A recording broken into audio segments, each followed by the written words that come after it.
ಬೇಲೂರಿನ ಮಾನವನಲ್ಲಿ ಹರಾಜಾಗ್ತಾ ಇದೆ.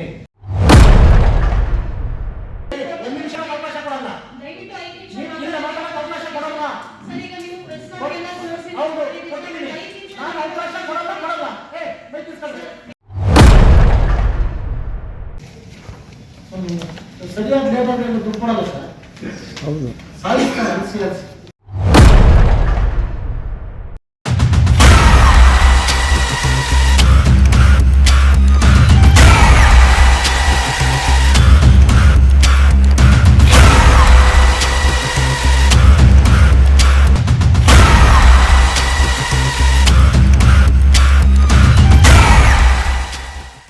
ಬೇಲೂರು ಪಟ್ಟಣದ ಬಸ್ ನಿಲ್ದಾಣದಲ್ಲಿರುವ ಬೋರ್ಡ್ಗಳನ್ನು ಯಾವುದೇ ಟೆಂಡರ್ ಪ್ರಕ್ರಿಯೆ ನಡೆಸದೆ ಬಸ್ ಘಟಕದ ವ್ಯವಸ್ಥಾಪಕ ಸಮ್ಮುಖದಲ್ಲಿಯೇ ಬೋರ್ಡ್ ಪರಿಕರಗಳನ್ನು ಕಳ್ಳತನದ ಮೂಲಕ ಸಾಗಿಸಿದ್ದಾರೆ.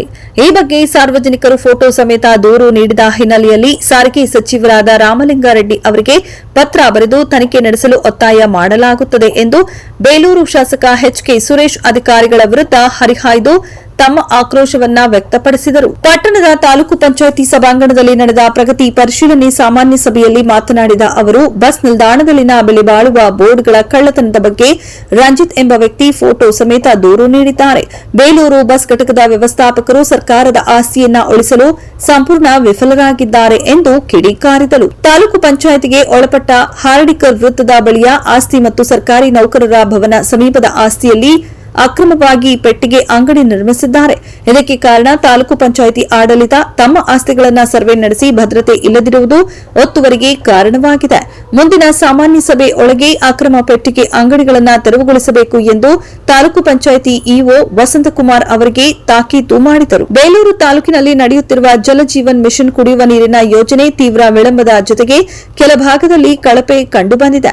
ಅಧಿಕಾರಿಗಳು ಮತ್ತು ಇಂಜಿನಿಯರ್ ನಿರ್ಲಕ್ಷ್ಯ ಇದಕ್ಕೆ ಕಾರಣವಾಗಿದೆ. ಹೆಬ್ಬಾಳು ಸಮೀಪದ ಶಿವಾಲ್ದಹಳ್ಳಿ ಗ್ರಾಮದಲ್ಲಿನ ನೀರಿನ ಟ್ಯಾಂಕ್ ಉದ್ಘಾಟನೆಗೆ ಮುನ್ನವೇ ವಾಲಿದ ಪರಿಣಾಮದಿಂದ ತೆರವುಗೊಳಿಸಲು ಮುಂದಾಗಬೇಕು ಎಂದು ಜೆಜೆಎಂ ಅಧಿಕಾರಿ ಅನ್ವರ್ ಬಾಷಾ ಸೂಚನೆ ನೀಡಿದರು. ಸರ್ಕಾರದಿಂದ ಕೃಷಿ ಇಲಾಖೆಯಿಂದ ನೀಡುವ ಸವಲತ್ತುಗಳನ್ನು ಮಧ್ಯವರ್ತಿಗಳಿಗೆ ಮನ್ನಣೆ ನೀಡದೆ ಅರ್ಹ ಫಲಾನುಭವಿಗಳಿಗೆ ವಿತರಿಸಬೇಕು. ತಾಲೂಕಿನ ಎಲ್ಲಾ ಇಲಾಖೆ ಅಧಿಕಾರಿಗಳು ತಮ್ಮ ಜವಾಬ್ದಾರಿ ಅರಿತು ಕೆಲಸಕ್ಕೆ ಮುಂದಾಗಿ ಬೇಲೂರು ಕ್ಷೇತ್ರದಿಂದಲೇ ಭ್ರಷ್ಟಾಚಾರದ ನಿರ್ಮೂಲನೆ ಮೂಲಕ ಇಡೀ ರಾಜ್ಯಕ್ಕೆ ಸಂದೇಶ ನೀಡಲಿ ಎಂದರು.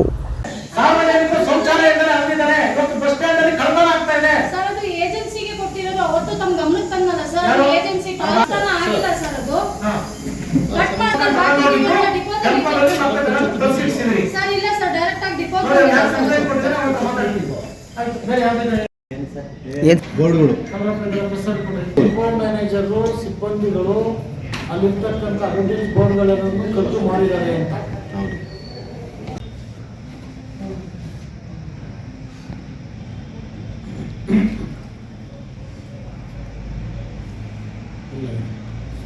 ನಿಮಗೆಲ್ಲ ಕಳಿಸ್ಕೊಡ್ತೀವಿ.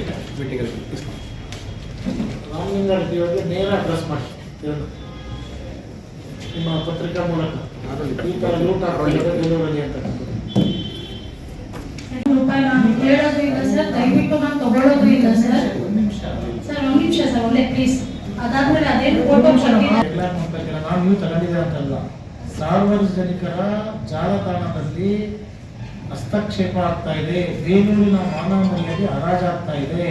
ನೀವು ಅದನ್ನ ಏನು 5 ವರ್ಷ ಟೆಂಡರ್ ಆಗಿತ್ತು, ಆ ಟೆಂಡರ್ ಹಾಕುವಾಗ ರಿಮೂವ್ ಮಾಡುವಾಗ ನೀವು ಒಂದು ನೋಟಿಫಿಕೇಶನ್ ಮಾಡಬೇಕಾಗಿತ್ತು.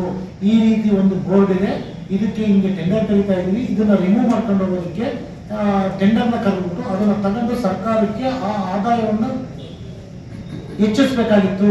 ಅದನ್ನು ಬಿಟ್ಬಿಟ್ಟು ನಾವು ಕಟ್ ಮಾಡಿಸಿದ್ವಿ, ಇಡಿಸಿದ್ವಿ. ಅದೇ ಅಧಿಕಾರ ಕೊಟ್ಟಿದ್ದು ನಿಮಗೆ ಇಲಾಖೆ ಪರ್ಮಿಷನ್ ತಗೊಂಡಿದ್ದೀರಾ? ಸರ್ ನೋಡಿರಲಿಲ್ಲ ಸರ್. ನೋಡಿದ ತಕ್ಷಣ ಗಮನಕ್ಕೆ ಬಂದಾಗ ವೆಕೆಟ್ ಮಾಡಿಸಿದ್ದೀನಿ ಸರ್. ಮತ್ತೆ ಏನು ಸರ್, ಆಮೇಲೆ ಅವಕಾಶ ಕೊಡಲ್ಲ. ದಯವಿಟ್ಟು 5 ನಿಮಿಷ ಅವಕಾಶ ಕೊಡಲ್ಲ ಸರ್. ಈಗ ನೀವು ಪ್ರೆಸ್ ಅವಕಾಶ ಕೊಡಲ್ಲ. ಡಿಪೋದಲ್ಲಿ ಕೇಕ್ ಮಾಡಿಸ್ಬಿಟ್ಟು ಫೋಟೋ ತೆಗೆದ್ಬಿಟ್ಟು ತಿಂಡಿಗೆ ಹೋಗಿದ್ದೆ. ಕೇಕ್ ತರಿಸ್ಬಿಟ್ಟು 9 ತಿಂಗಳು ಬೋರ್ಡ್ ನೋಡಿಲ್ಲ, ಸಡನ್ ನೋಡ್ಬಿಟ್ಟು ಯಾಕೆ ಐಆರ್ ಆಫೀಸರ್ಸ್ಗೆ ಅವ್ರು ರಿಪೋರ್ಟ್ ಮಾಡಿಲ್ಲ. ಇವ್ರು ಡಿಸಿಷನ್ ತಗೊಳಕ್ಕೆ ಯಾಕೆ ಪವರ್ ಕೊಟ್ಟಿರೋ ನಿಮಗೆ? ಇವ್ರು ಮಾರಾಟ ಮಾಡಿದ್ದಾರೆ ಅಂತ ಸಾರ್ವಜನಿಕರ ವಲಯದಲ್ಲಿ ಚರ್ಚೆ ಆಗ್ತಾ ಇದೆ. ಅದಾದ್ಮೇಲೆ ಸಾರ್ವಜನಿಕ ಗೊತ್ತಾಯ್ತು ಅಂದ್ಬಿಟ್ಟು ತರಿಸಿಟ್ಕೊಂಡಿದ್ದಾರೆ ಅಂತ ಚರ್ಚೆ ಆಗ್ತಾ ಇದೆ. ಅಲ್ಲಿಗೆ ಅಧಿಕಾರಿಗಳೇ ಕರ್ಕರ ಮಾಡಬೇಕು ಅಂತಕ್ಕಂಥದ್ದಿದೆಯಾ? ನೀವ್ ಯಾಕೆ ಅದನ್ನ ಟೆಂಡರ್ ಇದು ಮಾಡಲಿಲ್ಲ? ಸರಿಯಾದ ಲೇಬರ್ ದುಡ್ಡು ಕೊಡಲ್ಲ ಸರ್. ಹೌದು.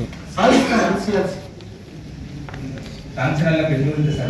ಸಂಕ್ಷನ್ ಎಲ್ಲ ಕಳಿಸ್ಕೊಡಿ ಸರ್. ಯಾವ ಪೆಂಡಿಂಗ್ ಇಟ್ಕೊಂಡಿಲ್ಲ ಸರ್. ಅದನ್ನ ನೋಡ್ದಲ್ಲಪ್ಪ ಸರ್ ಈಗ ನಮ್ಮಲ್ಲಿ 47 ಮದುವೆ ಅರ್ಜಿ ಬಂದಿದೆ ಸರ್. ಫಸ್ಟ್ ಕಳಿಸ್ಕೊಡಿ. ಖಾತೆ ಜಮಾ ಆಗಿದೆ ಸರ್. ಅದೇ ರೀತಿ 13 ಪಿಂಚಣಿ ಅರ್ಜಿ ಬಂದಿದೆ ಸರ್. 9% ಮಾಡಿ ಕಳಿಸ್ಕೊಡಿ ಸರ್. 9 ಮಂಜೂರಾಗಿದೆ ಸರ್. 4 ರಿಸಲ್ಟ್ ಮಾಡಿದ್ರಾ ಸರ್ ಅದು ಸರ್ ಪೆಂಡಿಂಗ್ ಇದೆ ಸರ್. ಅವ್ರು ಏನಕ್ಕೆ ರನ್ನಿಂಗ್ ಇರಲಿಲ್ಲ ಸರ್. ಅದು ಕೈಗೆ ಪಿಂಚಣಿ ಅರ್ಜಿ ಹಾಕ್ತಾರೆ ಯಾವಾಗ ಕಾಲ್ ರನ್ನಿಂಗ್ ಇರ್ಬೇಕು ಸರ್. ಕಡ್ಡಾಯವಾಗಿ ಕಾಲ್ ರನ್ನಿಂಗ್ ಇರ್ಬೇಕು ಸರ್. 40 ಈಗ ಉದಾಹರಣೆಗೆ ಜನ್ಮ ಸರ್ ನಾವು ಅವ್ರಿಗೆ ಎಸ್ ಸರ್ ನೀವು ಮಾಡಿದ್ರೆ ನಿಮ್ಮ ಆಸ್ತಿನ ಕಾಪಾಡ್ಕೋಬೇಕು ಸಂಪೂರ್ಣ ತೆರವುಗೊಳಿಸಿ ಕಾಪಾಡಿ. ಇದು ಶಕ್ತಿ ಇದೆಯಾ ನಿಮಗೆ? ಒಬ್ಬರನ್ನ ಈಗ ದಲ್ಲಾಳಿಗಳನ್ನ ಅಲ್ಲೇ ಇರಲಿ ಅನ್ನೋದು, ಯಾರ ಪೆಟ್ಟೆಗೆ ಅನ್ನೋದು ಎಲ್ಸಿ ಅನ್ನೋದು ಇದು ಮಾಡ್ತೀವಿ. ಮಾಡಿದ್ರೆ ಒಂದು ಕಡೆ ಬೆಣ್ಣೆ ಒಂದು ಕಡೆ ಸುಣ್ಣ ಬೇಡ. ಎಲ್ಲರೂ ಹಾಕಿದ್ರೆ ಬೆಣ್ಣೆ ಹಾಕಿ ಇಲ್ಲ ಸುಣ್ಣ ಹಾಕಿ ಸರಿ ಸರಿ ಉಳಿಸಿ ಬೆಣ್ಣೆ ಹಾಕಿ ಇಲ್ಲ ಸುಣ್ಣ ಹಾಕಿ ಕಣ್ಣೂರು ಕಡೆ ಯಾವ್ದು ಮಾಡಿ ತೆರವು ಮಾಡೋಣ ಸರ್. ಎಕ್ಸಾಮ್ಷನ್ ನಾವು ಉತ್ತರ ಕೊಡೋಕೆ ಆಗ್ತಾ ಇಲ್ಲ ಸರ್. ಯಾಕಂದ್ರೆ ಈಗ ಸಾರ್ವಜನಿಕ ದಿನ ಒಬ್ಬರು ಬರ್ತಾರೆ ಸರ್, ಒಂದು ಅರ್ಜಿ ಕೊಡ್ತಾರೆ, ಇದನ್ನು ತೆರವು ಮಾಡಿ ಅಂತಾರೆ. ಅದ್ರ ಬಗ್ಗೆ ಆಕ್ಷೇಪಣೆ ಇರ್ತಾ ಇಲ್ಲ ಸರ್ ಯಾರು ಕೂಡ. ನಾನು ಅದನ್ನೇ ಹೇಳಿದೆ, ಅವ್ರಿಗೆ ಈ ದಟ್ಟು ಪೆಟ್ಟು ಅದಕ್ಕೆ ಕಳ್ಳಗಾರಿಗಳು ಇಟ್ಕೊಂಡಿದ್ದಾರೆ, ಅವರೆಲ್ಲ ಜೀವನ ಮಾಡ್ಕೊಳ್ತಾರೆ, ಬಿಟ್ಬಿಡಿ ಹೋಗ್ಲಿ ಅನ್ನೋ ಥರ ಮಾತಾಡ್ತಾರೆ.